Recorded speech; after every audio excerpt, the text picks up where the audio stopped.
Hello. आज हम लोग देखेंगे टेंसेज का पार्ट 4। इससे पहले हम लोग टेंसेज का पार्ट 1, पार्ट 2, पार्ट 3 देख चुके हैं। पार्ट 1 में प्रेजेंट इंडेफिनिट टेंस, पार्ट 2 में प्रेजेंट कंटिन्यूअस टेंस और पार्ट 3 में प्रेजेंट परफेक्ट टेंस के बारे में हम लोगों ने पढ़ा।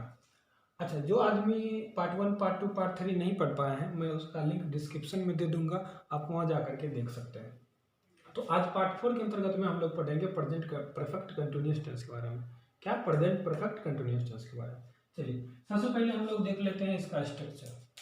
तो प्रेजेंट परफेक्ट कंटिन्यूअस टेंस का स्ट्रक्चर है सब्जेक्ट प्लस हैज ए have plus been plus V four plus object. इसमें वर्ब का कौन सा रो? चौथा रो, बिफोर। ठीक है। अब क्या होता है कि प्रेजेंट परफेक्ट कंटिन्यूअस में टाइम बॉन्ड आता है। तो जब टाइम बॉन्ड रहे तो इस वर्ब फोर के बाद जो होता है सिंस या फोर का प्रयोग हो जाएगा। स्ट्रक्चर क्या हो जाएगा हमारा? सब्जेक्ट प्लस हैज ए have plus been plus V four plus since या फोर प्लस ऑब्जेक्ट। निगेटिव में आएगा तो बिफोर के बाद सिंस या फोर, इंट्रोगेटिव में आएगा बिफोर के बाद सिंस या फोर का प्रयोग करेंगे। ठीक है। नेगेटिव स्ट्रक्चर क्या हो जाएगा? सब्जेक्ट प्लस हैज ए have plus not plus been plus V four plus object. Interrogative क्या हो जाएगा? हैज ए have plus subject plus been plus V four plus object. Mark of interrogation वो देना नहीं, क्वेश्चन मार्क देना नहीं बोलेंगे। हैज ए have plus subject plus not plus been plus V four plus object, ये हो गया हमारा इंट्रोगेटिव नेगेटिव। अब इंट्रोगेटिव एंड इंट्रोगेटिव नेगेटिव के साथ में हम जाएंगे डब्ल्यूएच वर्ड। डब्ल्यूएच वर्ड क्या? हु, व्हाट, हाउ, वेयर, ये सब यदि जोड़ देते हैं तो ये हमारा बन जाता है डब्ल्यूएच इंट्रोगेटिव और WH interrogative and negative. Interrogative में जोड़ दिए तो डब्ल्यूएच इंट्रोगेटिव हो गया, इंट्रोगेटिव नेगेटिव में जोड़ देंगे तो डब्ल्यूएच इंट्रोगेटिव एंड नेगेटिव हो जाएगा। क्लियर है?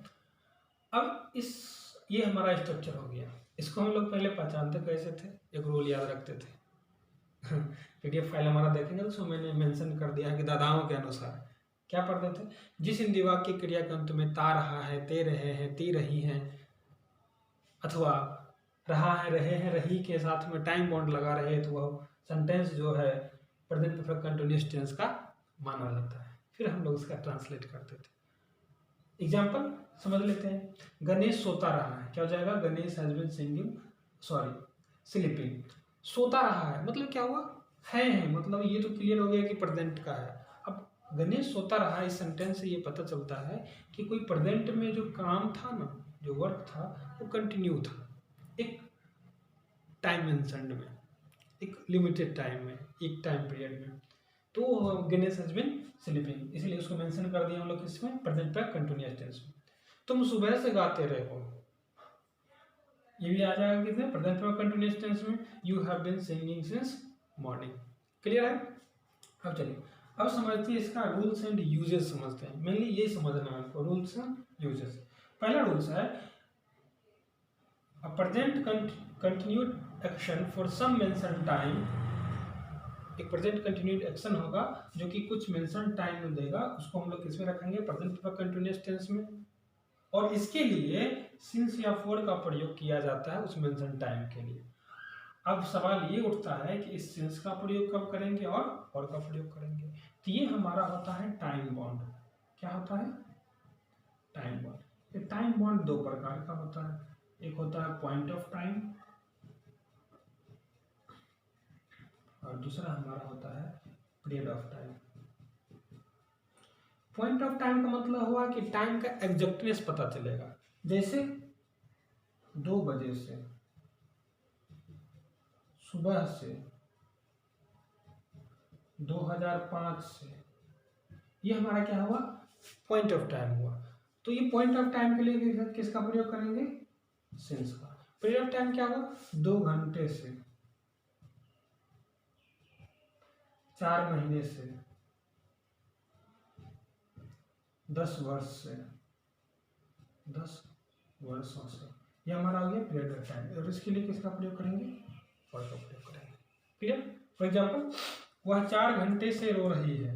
She has been weeping for 4 hours. Clear है? दूसरा रूल हमारा कि ये देखिए, हम लोग क्या देखें कि जो परफेक्ट कंटिन्यूअस होता है, जो भी कंटिन्यूअस टेंस होता है, उसमें वर्ब का चौथे रूप का प्रयोग होता है बिफोर। अब यहाँ पर समझने वाली बात ये है कि बिफोर प्लस ऑब्जेक्ट जो है ना, वो रिप्लेस हो सकता है। उसकी जगह पर क्या आ सकता है? नाउन आ सकता है, प्रोनाउन आ सकता है, एडजेक्टिव आ सकता है, वर्ब आ सकता है। उदाहरण के लिए समझते हैं कि मनीष बचपन से ईमानदार। क्या है? मनीष बचपन से ईमानदार है, मतलब ये ईमानदारी जो है मनीष का वो कंटिन्यूड है। प्रेजेंट में, इसलिए हमारा आ गया किसमें, प्रेजेंट पर कंटिन्यूस में।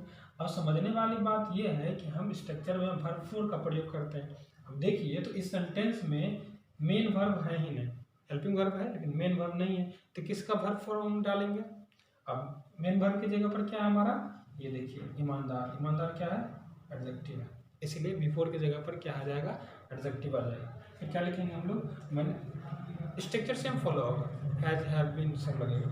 Manish has been honest since childhood, वह बचपन से नटखट है, क्या लिखेंगे, वो बचपन से नटखट है। He has been naughty since childhood, या she has been naughty since childhood. अब समझ में। फिर क्या करेंगे हम लोग, फिर 10 सेंटेंसेस जो हैं इस स्ट्रक्चर पर प्रैक्टिस कर लेंगे, ठीक है। और जो आदमी इससे प्रीवियस पार्ट में देख लेंगे, अगर नेक्स्ट पार्ट डालेंगे। आज के लिए इतना ही, धन्यवाद।